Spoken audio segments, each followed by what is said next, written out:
ગાયત્રી મંત્ર બધાય મંત્રોમાં મુગુટમણી છે। કોઈ પણ મંત્ર કરતા વિશેષમાં વિશેષ ગાયત્રી મંત્ર છે।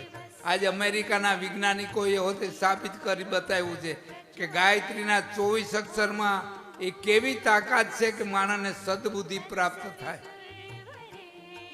ગાયત્રી મંત્રમાં બીજી કોઈ માગણી નથી કે મને ધન આપો, સંપત્તિ આપો, મિલકત આપો, એવું કાંઈ નથી। ગાયત્રી મંત્રમાં માત્ર હે સવિતા નારાયણ, સવિતા એટલે સૂર્યનારાયણ, હે સૂર્યનારાયણ, આ ગાયત્રી મંત્ર છે ને સૂર્યનો છે।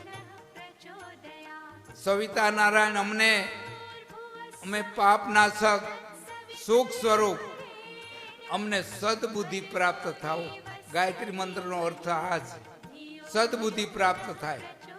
સદબુદ્ધિ આવી જાય માણસની અંદર એટલે બીજી બધી વસ્તુ તો આપોઆપ આવવા માંડે। લક્ષ્મીજી આવવા માંડે, ધન આપવા માંડે, સંપત્તિ, વૈભવ બધું આવવા માંડે, સંસ્કાર આવી જાય, સંસ્કૃતિ આવી જાય, બધું આવે। સદબુદ્ધિ પ્રાપ્ત થવી જરૂરી છે।